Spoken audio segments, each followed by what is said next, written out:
और डेटाबेस जो हमारे पास बना हुआ है एबीसी स्कूल में, उसी को यूज कर रहा हूँ, यूज एबीसी स्कूल। और मैं इसके अंदर एक नया टेबल बनाने लगा हूँ। और कांस्टेंट भी देखिए आप दोनों तरीके से ऐड कर सकते हैं। एक आप ऑल्टर टेबल के जरिए भी कर सकते हैं, और एक आप जो है टेबल क्रिएट करते हुए भी कर सकते हैं। तो लेट्स से कि हम एक टेबल बना रहे हैं,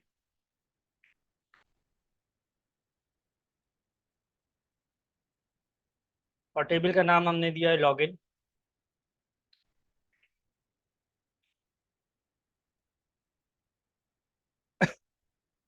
एक तो इसमें हम आईडी दे रहे हैं,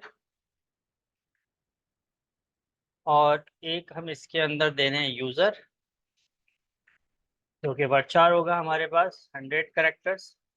और एक हम दे रहे हैं पास, ये भी वर्ड होगा हमारे पास, इसके भी 100 कैरेक्टर्स हैं। और इसी तरीके से हम टाइप भी दे रहे हैं। और टाइप में हम क्या देंगे, टाइप के अंदर हम के एडमिन है के यूजर है, ये बताएंगे। तो इस तरह से हम, अच्छा जी, ये हमारे पास एरर दे रहा है और एरर दे रहा है ये हमारे पास यूजर के पास। तो देखें, एक तो वजह ये हो सकती है इसकी कि ये यूजर यहाँ पर ब्लू में दिखा रहा है, तो यूजर इसका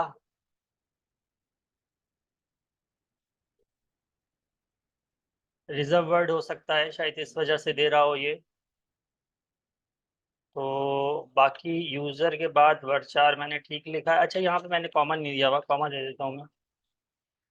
दोबारा करते हैं इसको। अगर एरर आपको कुछ समझ में आ रहा है तो बताइएगा मुझे।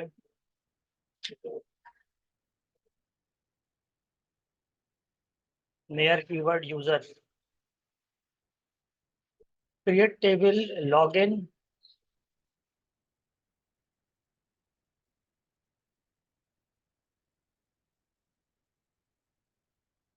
आईडी इंटीजर है, आइडेंटिटी की स्पेलिंग ठीक है, यूजर वर्ड 100, पासवर्ड वर्ड 100।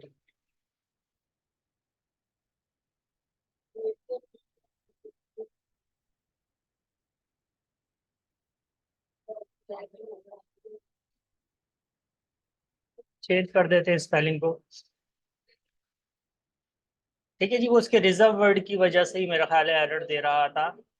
वो ब्लू में आपको कलर दिखा रहा था, हालांकि टाइप भी ब्लू में दिखा रहा है, बट यूजर को वो नहीं इस्तेमाल करने दे रहा था। तो मैंने यूजर की स्पेलिंग को थोड़ा सा चेंज कर दिया, डबल यू लगा दिया। और जो है उसके बाद, अच्छा, एरर हैंडलिंग देखें बहुत ज़्यादा इम्पोर्टेंट है प्रोग्रामिंग में, डेवलपमेंट में, डेटा एनालिस्ट के काम के अंदर। तो आपको एरर हैंडलिंग आनी चाहिए। जो भी एरर आ रहा है उसको पढ़ के अच्छे से देख के कि कहाँ पे प्रॉब्लम है, उसको आपने सॉल्व करना ज़रूरी है। तो ये मैंने यहाँ पे एक टेबल बना दिया। अच्छा, अब देखिए, मैंने पहले नहीं करवाया, मैं अभी आपको बताता हूँ एक काम।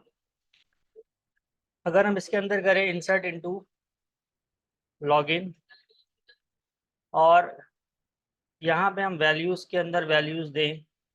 लेट्स से कि यूज़र दिया हमने सना, और इसका पासवर्ड दिया सना 123, और इसकी टाइप हमने बता दी एडमिन।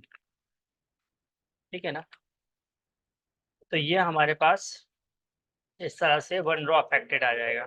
और अगर आप इसको चेक करें तो सिलेक्ट स्टेरिक फ्रॉम लॉगिन से आप इसको चेक कर सकते हैं। ठीक है ना। तो ये रिकॉर्ड आपके पास आ रहा है। इसी तरीके से लेट्स से कि मुझे एक और रिकॉर्ड इंसर्ट करना है, बट मैं यहाँ पे दे रहा हूँ क्या,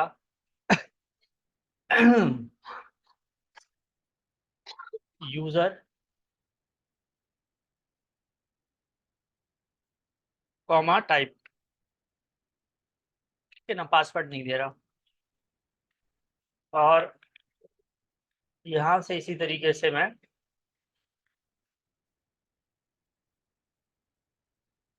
अली नाम यूजर दे रहा हूँ, और पासवर्ड दे रहा हूँ दिस। ठीक है ना।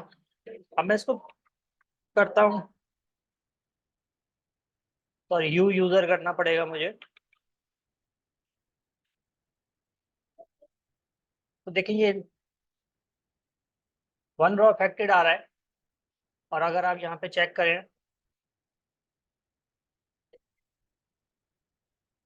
तो ये यहाँ पे आपको नल वैल्यू दिखा रहा है। तो हमें नल वैल्यू नहीं चाहिए, यानी कि देखिए पासवर्ड मैंडेटरी फील्ड है और वो लाजमी फिलअप होनी चाहिए। तो हमें यहाँ डेटाबेस में भी उसको रिस्ट्रिक्ट करना पड़ेगा, कांस्टेंट लगाना पड़ेगा कि भाई आपने डेटा इस फील्ड को खाली नहीं छोड़ सकते। तो उसके लिए आपको क्या करना पड़ेगा, उसके लिए इस फील्ड के साथ आपको लगाना पड़ेगा नॉट नल। ठीक है ना। तो मैं क्या कर रहा हूँ, ड्रॉप कर रहा हूँ टेबल लॉगिन, ड्रॉप हो गया, और मैं पासवर्ड के साथ एक कीवर्ड का इजाफा कर रहा हूँ, दैट इज नॉट नल। अब अगर आप इसको रन करके देखें तो देखें ये हमारे पास सक्सेसफुली रन हो गया। ये हमारे पास दोबारा चल जाएगी क्यूरी, बट इस क्यूरी में अब एरर देना चाहिए क्योंकि हम पासवर्ड प्रोवाइड नहीं कर रहे। तो देखिए can not insert the value null into column pass, और ये आपको बता रहा है कि ये जो कॉलम है ये नल अलाउ नहीं करता। ठीक है जी। तो ये तो हो गया नॉट नल। इसी तरीके से देखें, इसी तरीके से मैं क्या कर रहा हूँ, तो लेट्स से इस क्यूरी को दोबारा चला रहा हूँ। ठीक है ना। क्यूरी चल गई, सिलेक्ट स्टैटिक फ्रॉम लॉगिन करके आप देखें, तो अब आप देखें कि आपके पास सना 123 के नाम से 2 आपके पास यूजर आ रहे हैं। ठीक है ना। आपको इसको भी मैं थोड़ा चेंज कर रहा हूँ, वैल्यूज के अंदर इसका पासवर्ड दे देता हूँ, ललित 321।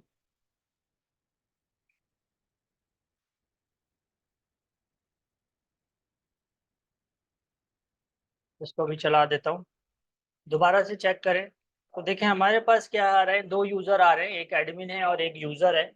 यानी उसकी जो टाइप है, अकाउंट की टाइप है, ये बेसिकली अकाउंट की टाइप है, यानी कि एक को एडमिनिस्ट्रेटर राइट्स हैं और एक को यूजर राइट्स हैं। बट यहाँ पे जो अकाउंट बन गए हैं वो 2 एक जैसे बन गए हैं, यानी कि यूजर 2 सना हो गए हैं, जो कि अलाउ नहीं होना चाहिए। तो हमें इसमें क्या लगाना पड़ेगा, इसमें हमें लगाना पड़ेगा कांस्टेंट, किस चीज का, यूनिक का। तो जब हम यूनिक लगा देंगे तो ये फिर डुप्लीकेट वैल्यू इसमें अलाउ नहीं होगी। तो यूनिक का कांस्टेंट हम इस तरह से नहीं लगाते, टेबल को ड्रॉप करके यूनिक का कांस्टेंट हम टेबल को ऑल्टर करके लगाते हैं। ठीक है ना। तो ऑल्टर की क्यूरी हमने चलानी है, और ऑल्टर की क्यूरी के अंदर हमें क्या ऐड करना है, कांस्टेंट सिंपल सा ऐड करना है। तो सिंपल ऑल्टर की क्यूरी चलेगी। तो मैं भी हमें बताएंगी कि हमने क्या लिखना है, ऑल्टर की क्यूरी किस तरह से चलानी है। ऑल्टर लिखे पहले, जी फिर जी, टेबल ऑल्टर लिख नेम, दिया हमने, फिर लिख दिया टेबल नेम, ऑल्टर लॉगिन। जी। फिर कॉलम। कॉलम क्या लिखूं यहाँ पे, यूजर पे चलाना है हमें, जी, तो यूजर आएगा ना, user, user then brackets I think. अब इसका ब्रैकेट्स। आगे सिंटैक्स नहीं पता। अच्छा देखिए, ऑल्टर लॉगिन आपने सही बताया है। उसके बाद आपने दोबारा से लिखना है ऑल्टर, और फिर कॉलम का नेम देना है, कॉलम का नेम है यूजर। ठीक है। और इसको आपने इसकी डेटा टाइप बतानी है, डेटा टाइप हम बता देते हैं 100 है। और इसमें एक चीज़ का इजाफा कर देना है, एंड दैट इज कि हमें इसको करना है यूनिक। तो हमने यहाँ पे यूनिक का जो है कीवर्ड का इजाफा कर देना है, तो हमने यहाँ पे इसको यूनिक लगा दिया। तो ऑल्टर के साथ मेरा ख्याल है कॉलम भी आएगा, लगा देते हैं, हम चेक करेंगे एरर के अंदर कि हमें अगर एरर ये कुछ दे रहा है। तो ये कह रहा है इनकरेक्ट सेंटेंस ऑल्टर, और alter message incorrect sentence near you user, तो कॉलम हटा देते हैं चेक करते हैं दोबारा इसको चला के। अच्छा देखिए, अब मेरे पास जो एरर दे रहा है वो कह रहा है alter near keyword, alter unknown object type you user used in create drop और alter statement. Alter login, alter table login, दोबारा रन करते हैं, टेबल नहीं लगाया हुआ था। अभी भी हमें कह रहा है कि incorrect syntax near you user.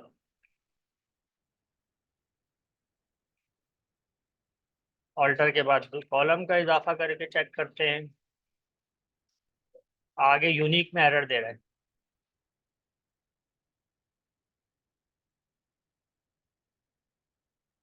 अच्छा जी, यूनिक में एरर दे रहा है कि incorrect syntax near keyword unique.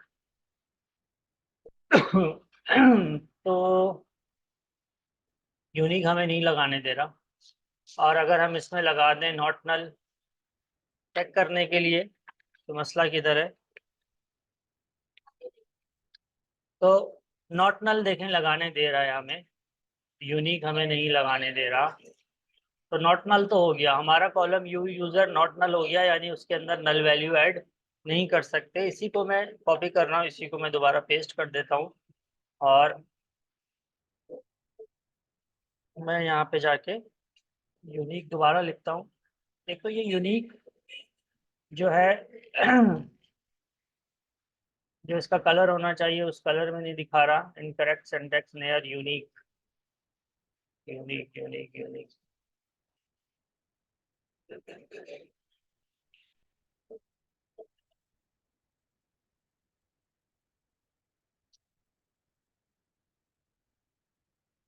तो इसे हेड लेते हैं हम,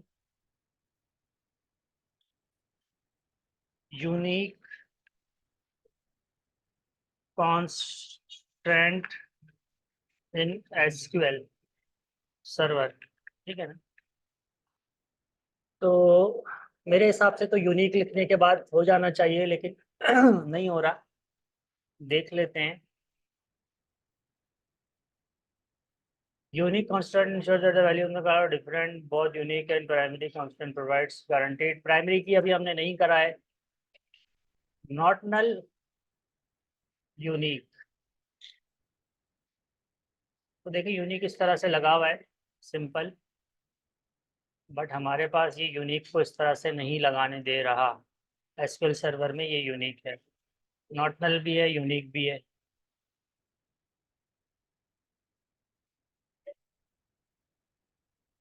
अच्छा जी,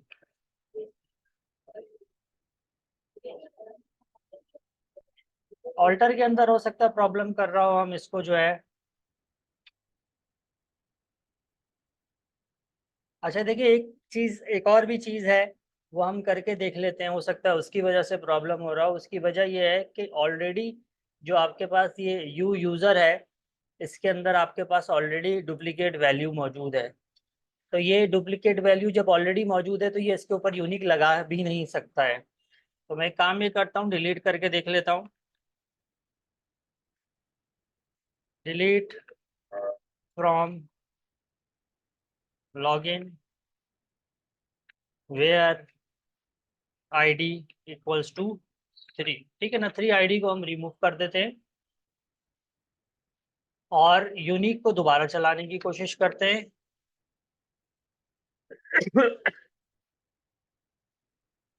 लेकिन यूनिक हमारे पास अभी भी काम नहीं कर रहा, ठीक है ना। तो हम क्या करते हैं, टेबल को ड्रॉप करते हैं और यूनिक को हम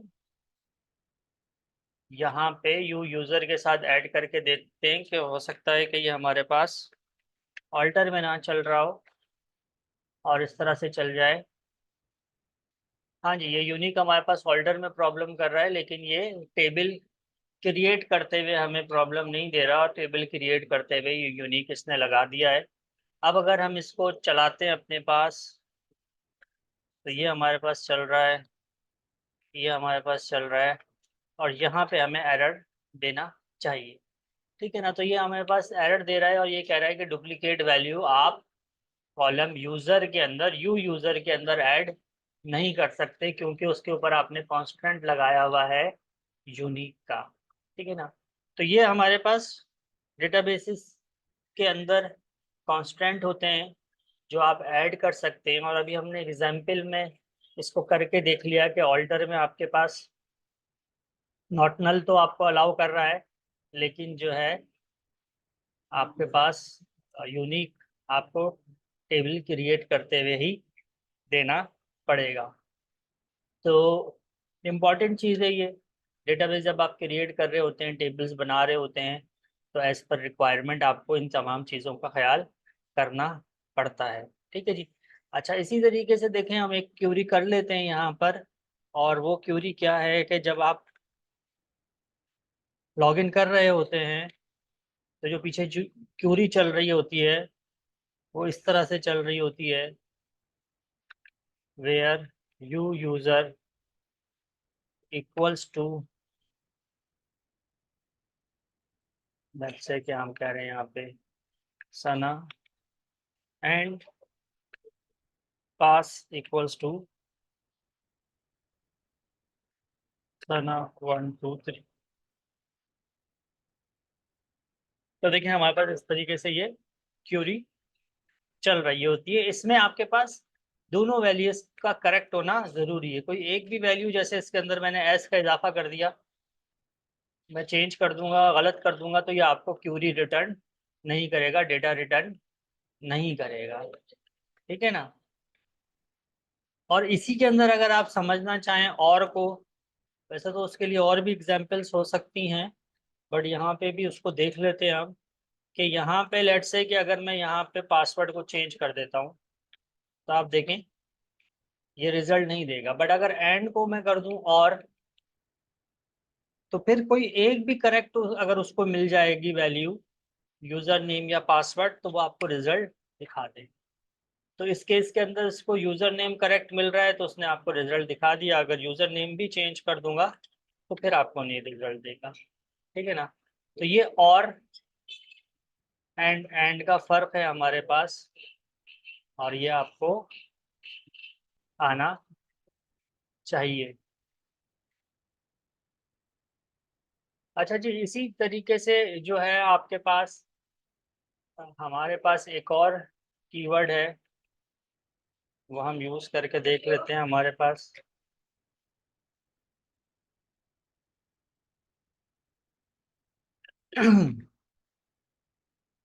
अब जैसे कि हमारे पास स्टूडेंट्स आ रहे हैं, डिटेल्स आ रही हैं, और लेट्स से कि हमें 7,000 जो फीस है उसके अलावा के रिकॉर्ड्स देखने हैं। ठीक है ना। 7,000 काफ़ी सारे हैं, या हम कहते हैं कि हमें 6,000 के अलावा के रिकॉर्ड्स देखने हैं। तो उसके लिए हम क्या करते हैं, वेयर,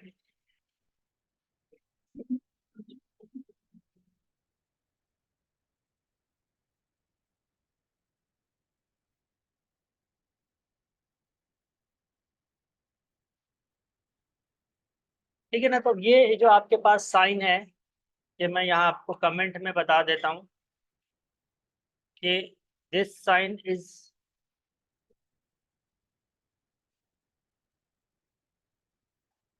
नॉट इक्वल, ये नॉट इक्वल टू का साइन है। तो मैंने यहाँ पे क्या लगा दिया, मैंने कहा कि भाई हमें रिकॉर्ड्स आप दिखाओ सारे के सारे जहाँ पे फी 6,000 के इक्वल ना हो। तो जो भी रिकॉर्ड्स आपको ये यहाँ पे दिखा रहा है उसमें 6,000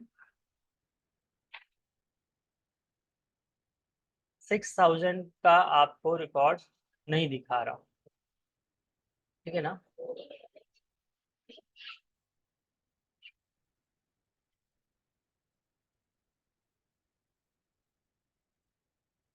तो ये कीवर्ड भी आपको पता होना चाहिए इसके बारे में भी। अच्छा, इसी तरीके से देखिए हमारे पास क्या है कि हम जो ये डेटाबेस पढ़ रहे हैं, ये बेसिकली आपके पास RDBMS है। RDBMS का मतलब ये है रिलेशनल डेटाबेस मैनेजमेंट सिस्टम। तो डेटाबेस मैनेजमेंट सिस्टम तो है ये, लेकिन ये रिलेशनल डेटाबेस मैनेजमेंट सिस्टम है। इट मीन्स ये कि टेबल्स जो है वो आपस में कनेक्टेड हैं थ्रू आईडीज, ठीक है ना। तो एक जो स्टूडेंट है उसका पर्सनल इंफॉर्मेशन सारी की सारी स्टूडेंट के टेबल में है, उसकी एकेडमिक इंफॉर्मेशन एकेडमिक के टेबल में है, और दोनों चीज़ों को जो आपस में कनेक्ट कर रहा है वो कर रहा है एक कॉमन आईडी कनेक्ट कर रही है। जैसे आपने यहाँ पे देखा कि स्टूडेंट की एक आईडी है, इसी तरीके से आपके पास फी के टेबल में उस स्टूडेंट की एक आईडी हो सकती है। तो यहाँ पे हमने तो फिलहाल समझने के लिए फी का कॉलम दे दिया था, लेकिन नॉर्मली ऐसा होता है कि स्टूडेंट के टेबल में या एडमिशन के टेबल में स्टूडेंट की इंफॉर्मेशन होती है सिर्फ, और उसके फीस का सारा रिकॉर्ड फी के टेबल के अंदर मौजूद होता है। और वो दोनों की दोनों चीज़ें जो आपस में कनेक्ट होती हैं वो आपके पास आईडीज़ के ज़रिए कनेक्ट होती हैं। और उसकी वजह ये होती है कि देखें डेटाबेस के अंदर हमारे पास डुप्लीकेशन ना हो, एक टेबल के अंदर ज़्यादा डेटा ना हो। तो उसके लिए हम क्या करते हैं कि टेबल्स को डिवाइड कर देते हैं, और उन टेबल्स के अंदर डेटा सिर्फ वही होता है जो उस मखसूस टेबल में आना होता है आपके पास। यानी फ़ी से रिलेटेड सारा डेटा फ़ी के टेबल में आएगा, रिजल्ट से रिलेटेड सारा डेटा रिजल्ट्स के टेबल में आएगा, स्टूडेंट के एडमिशन से रिलेटेड सारा डेटा एडमिशन में आएगा। तो ये तमाम की तमाम चीज़ें आएंगी। अच्छा, अब आपने एक काम ये करना है, नोट डाउन कर लें आप चाहें तो, अभी मैं यहाँ पे लिख भी देता हूँ। आपने एक अदर डेटाबेस बनाना है।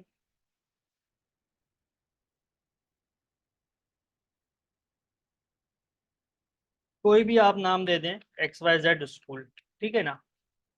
और उसके अंदर आपने क्या करना है, क्रिएट टेबल करना है एडमिशन का, ठीक है ना।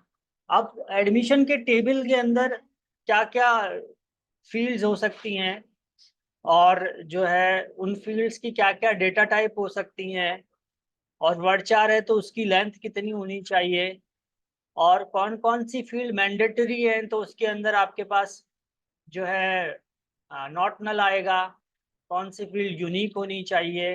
ये तमाम चीज़ें, यानी कि अब तक की आपने जितनी चीज़ें पढ़ी हैं उनका आपको इस्तेमाल करना है, और इंसर्ट करने हैं एटलीस्ट 10 रिकॉर्ड्स, जो ऑब्वियस सी बात है कि डिफरेंट होने चाहिए, ठीक है ना।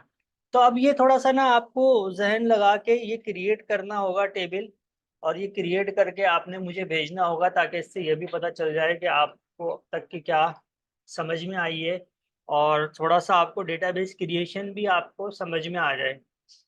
तो देखें, डेटाबेस पे जो लोग भी काम कर रहे होते हैं ना, तो हम तो डेटा एनालिस्ट के तौर पे देख रहे हैं, लेकिन डेटा क्रिएशन और डेटाबेस डेवलपमेंट अभी आपको आनी चाहिए, और वो भी पार्ट है इस कोर्स का। तो उसमें बेसिकली तो देखें, कंप्यूटर को जो सारा का सारा ही सिस्टम है, जो कुछ भी हम सीख रहे होते हैं उसका सारा मकसद ये होता है कि आप प्रॉब्लम का सलूशन प्रोवाइड कर रहे होते हैं ना।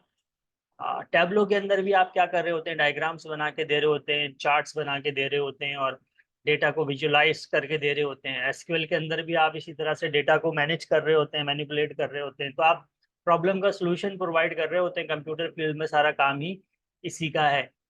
तो इसी तरीके से आपने क्या करना है कि आपने ये सोचना है कि आप जब कहीं भी एडमिशन के लिए जाते हैं, ख़ासतौर पर स्कूल के लिए, हमारे सिनेरियो में स्कूल है, तो उस स्कूल में जो आपने फॉर्म फिल किए होंगे अपने टाइम पर भी, और हो सकता है आप और बच्चों के लिए किए हों फिल, या किसी और के लिए फिल किए हों, बहन भाइयों के लिए, तो आपको पता होगा कि उसमें क्या क्या फील्ड्स होती हैं। लेट्स से कि नाम होता है, ईमेल एड्रेस होता है, एड्रेस होता है, फ़ोन नंबर होता है, इस तरह से ऑल फील्ड्स भी हो सकती हैं। देखिए, अब तक जो हमने काम किया है ना, जैसे हमने यहाँ पे लॉगिन का टेबल बनाया, लॉगिन में तो वैसे मैंने जो फील्ड्स होती हैं वो सारी की सारी दे दी, नॉर्मली इसी तरह 4-5 फील्ड्स होती हैं, लेकिन स्टूडेंट के टेबल में मैंने लिमिटेड फील्ड्स दी थी आपको समझाने के लिए। लेकिन जो मैं आपसे चाह रहा हूँ कि आपने डेटाबेस बनाना है एक XYZ स्कूल, या आप सना स्कूल रख लें, मैविश स्कूल रख लें, उसके अंदर फिर आपने एक टेबल बनाना है एडमिशन का, और उस टेबल के अंदर फिर आपने फील्ड्स देनी है।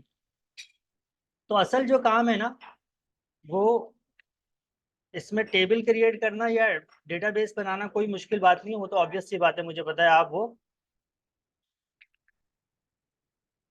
बना लेंगे। असल जो काम है आपके पास वो ये है कि आपने इसमें सोच के अपने दिमाग से फील्ड्स देनी है कि क्या क्या फील्ड्स होनी चाहिए और उनकी क्या क्या डेटा टाइप होनी चाहिए और उस पर कौन कौन सा कॉन्स्टेंट लगा हुआ होना चाहिए। फिर उसी हिसाब से उसमें 10 रिकॉर्ड्स आपने इंसर्ट करने, और जो है फिर कुछ क्यूरीज आप ये चला के देख लीजिएगा। जब ये आप बना लेंगे तो फिर मैं आपको आगे का भी कुछ काम दे दूंगा कि उस पर क्या क्या क्यूरीज आपने चला के चेक करनी है।